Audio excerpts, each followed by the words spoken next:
প্রথম আমি প্লেনে উঠে মাহফিলে গিয়েছিলাম আহমেদাবাদে। কোথায় বলেছি? আহমেদাবাদ। আল্লাহ বহু জায়গায় নিয়ে গেছেন প্লেনে করে।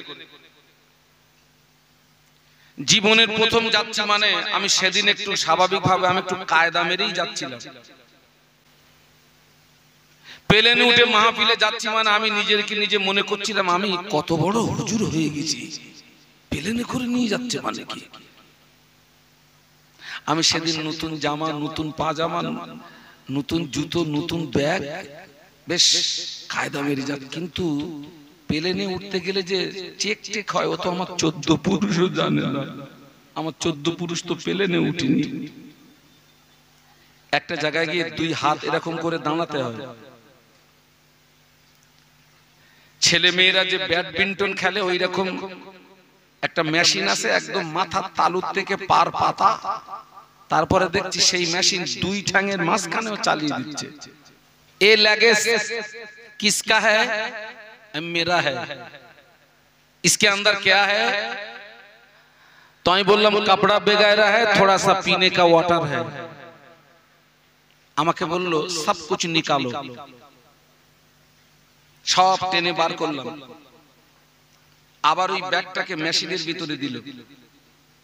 কিন্তু মেশিন বলে দিচ্ছে আমার ব্যাগের ভিতরে এমন একটা কিছু আছে যেটা প্লেনে অ্যালাউ নেই। আচ্ছা ভাই বলুন, নতুন ভয় লাগবে না লাগবে না? সব তো টেনে বার করেছি, তারপরে মেশিন বলে দিচ্ছে এখন এর ভিতরে মাল আছে। অটোমেটিক আমার তখন কাঁপ শুরু হয়ে গেছে। বিপদে মুসিবতে পড়লে যত দোয়া দরুদ পড়তে হয়, দোয়া দরুদ তো শেষ হয়ে গেছে।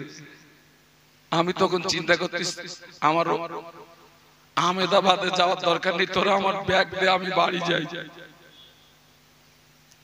তারপরে খুব চিরুনি তল্লাশি করে দেখি ওই ব্যাগের একটা গোপন জায়গাতে হাফ একটা বেলেট ঢুকে আছে। যদি থাকে কবরের ভয়টা আসবে, হাসরের ভয়টা আসবে, মিজানের ভয়টা আসবে, সিরাতের ভয়টা আসবে। আপনি তখন আকৃতিতে মানুষ থাকবেন না, আপনি তখন প্রকৃতপক্ষে একজন নাজাতযোগ্য আল্লাহর বান্দা হয়ে যাবে। একজন মানুষ যখন মারা যায়, লাশ গোসল দেওয়া, কাফনের কাপড় পরানো, খাটিয়ায় করে তুলে নিয়ে জানাজা নামাজ আদায় করে কবরের ভিতরে শুইয়ে দেওয়া হয়। বিসমিল্লাহ ওয়া আলা মিল্লাতে রাসূলিল্লাহ। কবরের ভিতরে শুইয়ে দিয়ে 3 মুঠো করে মাটি দেওয়া হয়। মিনহা খালাকনাকুম ওয়া ফিহা নুঈদুকুম ওয়া মিনহা নুখরিজুকুম তারাতান উখরা। 3 মুঠো মাটি দিয়ে 40 কদম আসতে যতটুকু সময়, এর ভিতরে 2 জন ফেরেশতা কবরে প্রবেশ করবে। ওই কবরবাসী আল্লাহর হুকুমে জিন্দা হয়ে যাবে। সুবহানাল্লাহ বলেন, একটু মহব্বতে বলেন। আল্লাহর জন্য কোন কাজ কঠিন? সব কাজ কি? যে আল্লাহ জ্যান্তটারে মেরেছেন ওই আল্লাহ মরাটারে জ্যান্ত করবে, এটা কোনো ব্যাপার? কবরবাসী আল্লাহর হুকুমে জিন্দা হয়ে যাবে। ফেরেশতারা 3টে প্রশ্ন করবে। কটা? মার রব্বুকা, তোমার রব কে বলো। ওমা নবিয়ুকা, তোমার নবীকে বলো। ওমা দীনুকা, বান্দা তোমার দ্বীন কি বলো। রবকে, নবীকে, দ্বীন কি? রবকে, নবীকে, দ্বীন কি? কটা প্রশ্ন? আমার দিকে তাকান। এই 3টে প্রশ্নের ভিতরেই কিন্তু আমাদের টোটাল জীবনের ইতিহাস লুকিয়ে। আল্লাহ পাক কোরআন শরীফের ভিতরে বললেন, ওমা খালাকতুল জিন্না ওয়াল ইনসা ইল্লা লিয়াবুদুন। আল্লাহ বললেন আমি পৃথিবীর জমিনে জিন ইনসানকে পাঠিয়েছি উদ্দেশ্য উদ্দেশ্য হলো তারা আমার ইবাদত করবে, উপাসনা করবে। আল্লাহর উদ্দেশ্য মাফিক যদি জীবন যাপন হয়, তিনটে প্রশ্ন আসান হয়ে যাবে। আল্লাহর উদ্দেশ্যের বিপরীত রাস্তায় যদি জীবন যাপন হয়, তিনটে প্রশ্ন আপনার জন্য কঠিন হয়ে যাবে।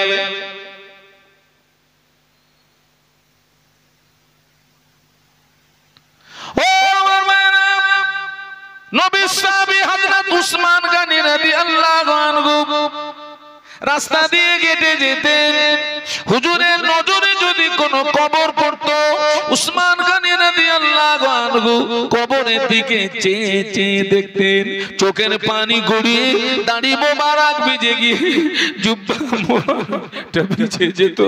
হুজুরের চোখের পানি গড়িয়ে দাড়ি মোবারক ভিজে গিয়ে জুব্বা মোবারক ভিজে যেত। হুজুর কাঁদতে কাঁদতে কবরস্থানের পাশে বেহুশ হয়ে পড়ে যেতেন।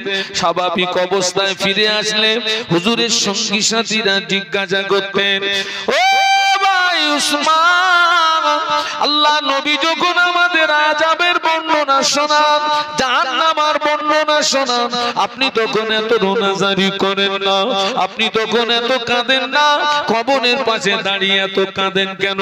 উসমান গনি রাদিয়াল্লাহু আনহু বলেছিলেন, ও আমার সঙ্গী সাথীরা, ও নবী পাকের সাহাবীরা, আমি আল্লাহ নবীর পাক জবানে শুনেছি, আল্লাহ নবী বলেছেন কবর হলো আখিরাতের প্রথম ঘাঁটি।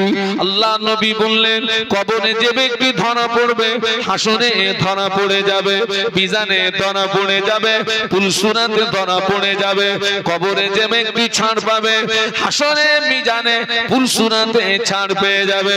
আমি উসমান, আমি যখন কবরের পাশে দাঁড়াই, আল্লাহ নবীর কথাটি স্মরণে পড়ে যায়, ওই সময় আমার চোখের পানি আটকে রাখতে পারি না, ওই সময় আমার চোখের পানি গড়িয়ে আমার দাড়ি ভিজে গিয়ে আমার জুব্বাটা ভিজে যায়।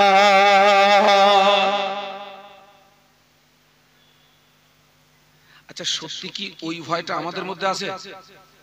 বলুন বলুন বলুন বলুন। আজও আমরা মাইয়েতকে দাফন করতে গিয়ে ওই কবরের পাশে দাঁড়িয়ে দুনিয়াবি গল্প গুজব হাসি ঠাট্টা করি না করি না?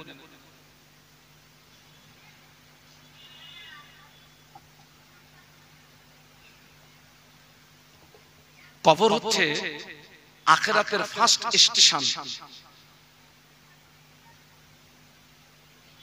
আমার দিকে তাকান। আমি আমার জীবনের সর্বপ্রথম আমি প্লেনে উঠে মাহফিলে গিয়েছিলাম আহমেদাবাদে। কোথায় বলেছি? আহমেদাবাদ।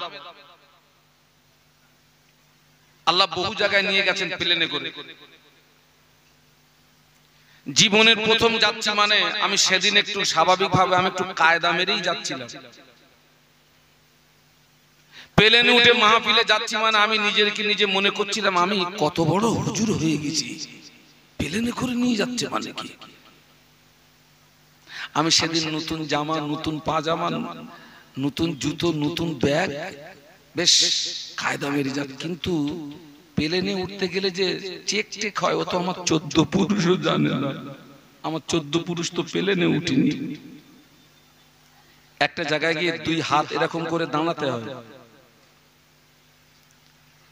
ছেলে মেয়েরা যে ব্যাডমিন্টন খেলে ওই রকম একটা মেশিন আছে, একদম মাথার তালুর থেকে পার পাতা। তারপরে দেখছি সেই মেশিন 2 ঠ্যাঙের মাঝখানেও চালিয়ে দিচ্ছে। তা আমি চিন্তা করছি, আল্লাহ চেকটা একই চেক, আমাকে ছেড়ে দিল, আমার ব্যাগটাকে আটকালো। এ लगेज किसका है? मेरा है। इसके अंदर क्या है? तो আমি বললাম कपड़ा वगैरह है, थोड़ा सा पीने का वाटर है। আমাকে বলল सब कुछ निकालो। সব টেনে বার করলাম। আবার ওই ব্যাগটাকে মেশিনের ভিতরে দিল। কিন্তু মেশিন বলে দিচ্ছে আমার ব্যাগের ভিতরে এমন একটা কিছু আছে যেটা প্লেনে অ্যালাউ নেই। আচ্ছা ভাই বলুন, নতুন ভয় লাগবে না লাগবে না? সব তো টেনে বার করেছি, তারপরে মেশিন বলে দিচ্ছে এখন এর ভিতরে মাল আছে। অটোমেটিক আমার তখন কাঁপ শুরু হয়ে গেছে। বিপদে মুসিবতে পড়লে যত দোয়া দরুদ পড়তে হয়, দোয়া দরুদ তো শেষ হয়ে গেছে। আমি তখন চিন্তা করতেছি আমার আহমেদাবাদে যাওয়ার দরকার নেই, তোরা আমার ব্যাগ দে, আমি বাড়ি যাই। তারপরে খুব চিরুনি তল্লাশি করে দেখি ওই ব্যাগের একটা গোপন জায়গাতে হাফ একটা বেলেট ঢুকে আছে। কি আছে কি আছে? আমি ওখান থেকে শিক্ষা নিলাম, দুনিয়ার মেশিন থেকে যদি হাফ বেলেট পার না করতে পারি, ওই তিনটে প্রশ্নের ভিতরে সারা জীবনের ইতিহাস লুকিয়ে থাকবে। আমার জীবনের বদ আমলগুলো ওই মেশিন থেকে পার করতে পারবো? আরে কথা বলেন না কেন?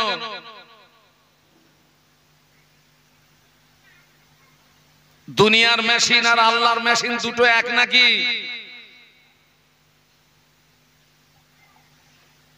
আপনি মুম্বাই রোডে যাবেন, দিল্লি রোডে যাবেন, আপনাকে টোল পেরোতে হবে। টোল গাড়ি নিয়ে যাবেন, আপনাকে টোলে টাকা দিতে হবে। এখন দেখবেন অধিকাংশ গাড়ির ওই সামনে ফাস্ট্যাগ মারা আছে, মোবাইলের মতো, ওতে টাকা মারতে হয়।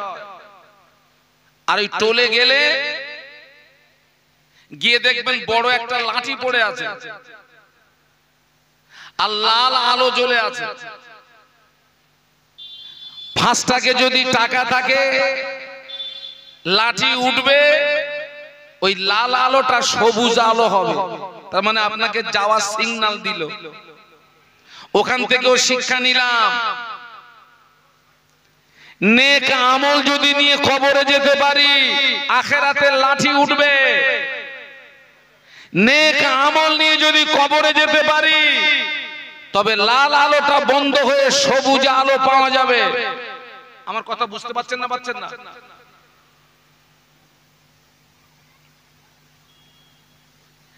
এক নম্বর প্রশ্ন হবে, মার রব্বুকা, বান্দা তোমার রব কে? ওই বান্দা যদি আল্লাহর নাফরমান বান্দা হয়, ওই বান্দা জবাব দেবে হাইহাতা লা আদরি। হাইহাতা, একটু কথা বলেন না। হাইহাতা লা আদরি বাংলা মানে হায় আফসোস, আমি কিছু জানি না। হায় আফসোস, আমি কিছু। আচ্ছা, ও যে ওই যে কবরবাসী বলছে হায় আফসোস আমি কিছু জানি না, ও সত্য বলছে না মিথ্যা বলছে? যে সত্য বলেছে না, উনি মিথ্যা বলছেন। কিভাবে মিথ্যা বলছেন? ওই রুহের জগতে আল্লাহ আমাদেরকে জিজ্ঞাসা করেছিলেন, আলাস্তু বিরব্বিকুম, আমি কি তোমাদের প্রভু নই? আমরা কি বলেছিলাম? হ্যাঁ।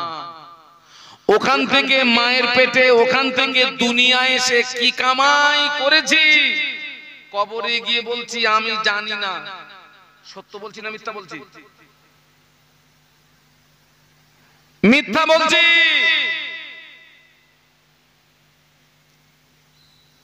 ফেরেশতারা জিজ্ঞাসা করবে, ও মা দিনুকা, বান্দা তোমার দিন কি বলো? ওর জীবনটা দিনের উপরে ছিল না, ও জীবনটা দিনের বিপরীতে ছিল। ওই ব্যক্তি বলবে হাইহাতা লা আদরি, হায় আফসোস আমি কিছু জানি না। তিন নাম্বার প্রশ্ন, কবরের ভিতরে আল্লাহ নবীকে দেখানো হবে।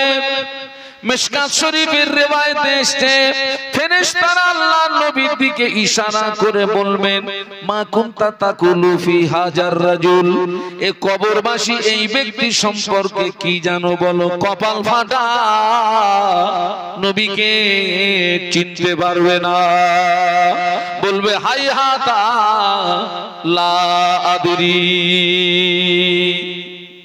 বলুন নাউজুবিল্লাহ। তিনটে প্রশ্নে ফেল হলো না পাস হলো? যে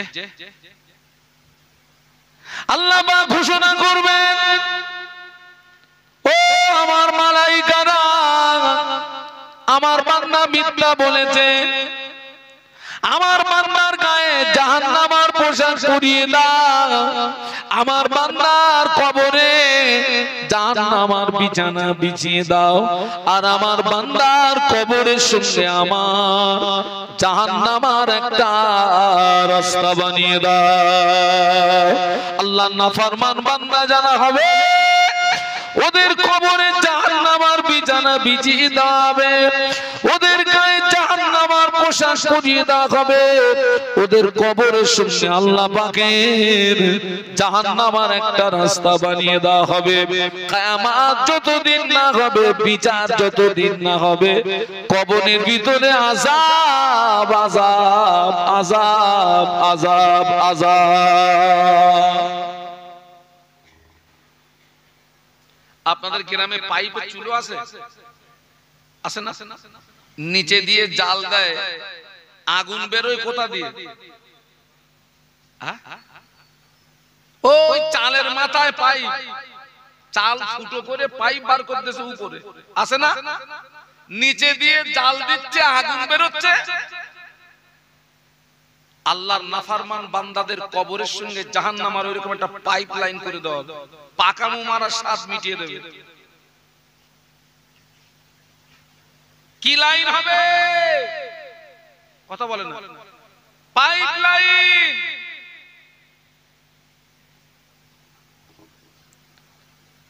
কিন্তু জানা আল্লাহ হবে, নামাজি হবে, রোজাদার হবে, জাকিরিন হবে, ওদের লাশ কবরের ভিতরে রাখলে ফেরেশতা জিজ্ঞাসা করবে মার রব্বুকা, তোমার রবকে বলো। নামাজি বান্দা, রোজাদার বান্দা, জাকিরিন বান্দা হাসি মুখে খুশি মুখে বলবে রব্বি আল্লাহ। সুবহানাল্লাহ বলতে পারলেন না? মুহাব্বতে বলতে পারলেন না? ফেরেশতা জিজ্ঞাসা করবে আমার দিনুকা, তোমার দিন কি বলো। নামাজি আল্লাহ ওয়ালা জাকিরিন হাসি মুখে খুশি মুখে বলবে দিনুল আল ইসলাম, আমার ধর্ম হলো ইসলাম। কবরের নবীকে তোলা হবে, ফেরেশতারা নবীর দিকে ইশারা করে বলবেন মা কুনতা তাকুলু ফি হাজার রাজুল, কবরবাসী এই ব্যক্তি সম্পর্কে কি জানো বলো। নামাজি আল্লাহ ওয়ালা আল্লাহ নবী নূরের বদনের দিকে চেয়ে আল্লাহ নবীকে চিনতে পেরে গিয়ে মুচকে মুচকে হাসতে থাকবে আর বলবে হাদা নবিয়ুনা মুহাম্মাদুর রাসূলুল্লাহ, ইনি অন্য কেউ না, ইনি হলেন আমাদের নবী, তিন দুনিয়ার বাদশাহ। আল্লাহ যেন আমাদের ওই রকম উত্তর দেওয়ার তৌফিক দেন। বলুন আমিন, বলুন আমিন। আল্লাহ খুশি হয়ে যাবে। সুবহানাল্লাহ বলেন। আল্লাহ পাক ঘোষণা দেবেন ও আমার মালাইকারা, আমার বান্দা সত্য বলেছে, আমার বান্দা হক বলেছে, আমার বান্দার গায়ে জান্নাতি পোশাক পরিয়ে দাও, আমার বান্দার কবরে জান্নাতের বিছানা বিছিয়ে দাও, আর আমার বান্দার কবরের সঙ্গে আমার রহমতের দয়ার জান্নাতের একটা রাস্তা বানিয়ে দাও। একটু মহব্বতে বলা যাবে? আর একটু জোরে বলা যায়? কই তাকবীর দেন তো, নারায়ে তাকবীর। একটু আওয়াজ দিয়ে বলেন নারায়ে তাকবীর। আল্লাহ ওয়ালাদের গায়ে কিসের পোশাক? জান্নাতি পোশাক। কবরের বিছানা আর কবরের সঙ্গে জান্নাতের একটা। আল্লাহ ফেরেশতাদেরকে বলবে ফেরেশতারা আমার বান্দাকে বলো আমার ওই নামাজি বান্দাকে ঘুমাতে বলো। সুবহানাল্লাহ বলো। ও আমার মালাইকারা, আমার বান্দা আমাকে রাজি করতে গিয়ে সারা সারা রাত আমার বান্দা রাতে ঘুমায় না, তাহাজ্জুদের নামাজ পড়ে রাত কাটিয়ে দিয়েছে, কোরআন তেলাওয়াত করে রাত কাটিয়ে দিয়েছে, জিকির আজকার করে রাত কাটিয়ে দিয়েছে। আমার বান্দার পৃথিবীর জমিনে ঘুম হয় না। আমার বান্দাকে কিয়ামত পর্যন্ত আরামের ঘুম ঘুমাতে বলো। মহব্বতে বলুন সুবহানাল্লাহ। আল্লাহ ওয়ালাদের এক ঘুমে কিয়ামত হয়ে যাবে। আল্লাহ ওয়ালাদের কবরের জগৎটা হবে বাসর রাতের মতো। একটু সুবহানাল্লাহ বলেন। কোন রাতের মতো হবে বলেছি? এই খোকা, বাসর রাত ছোট না বড়? আপনাদের কারোর বিয়ে হয়নি? বাসর রাত ছোট না বড়?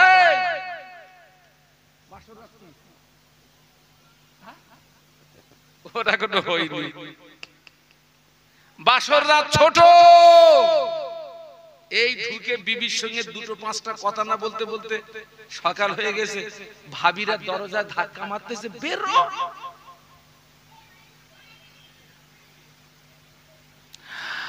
আমরা যারা বক্তা মানুষ, আমি আমার দিয়ে বলি, আমার সারা রাত ঘুম হয় না, জলসা থাক আর না থাক, আমি ফজর পড়ি শুই।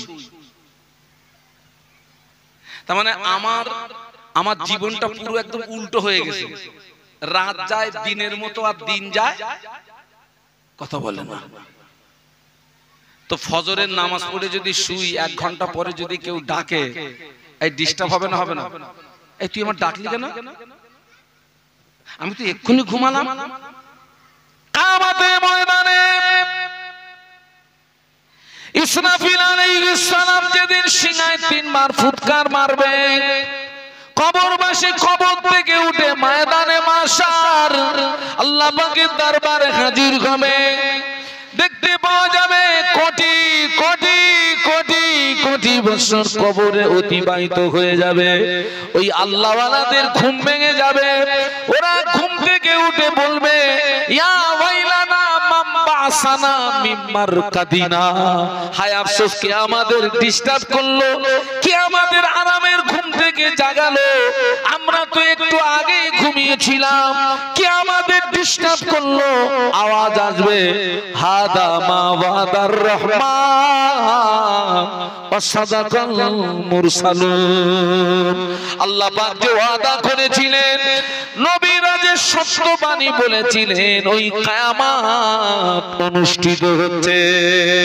আল্লাহ ওয়ালাদের কবরের জগৎটা হবে বাসর রাতের মতো। সুবহানাল্লাহ বলতে পারলেন না? মুহাব্বতে বলতে পারলেন না? এক ঘুমে কিয়ামত হয়ে যাবে। আর আগে যারে কবরে দিছি কি আযাব।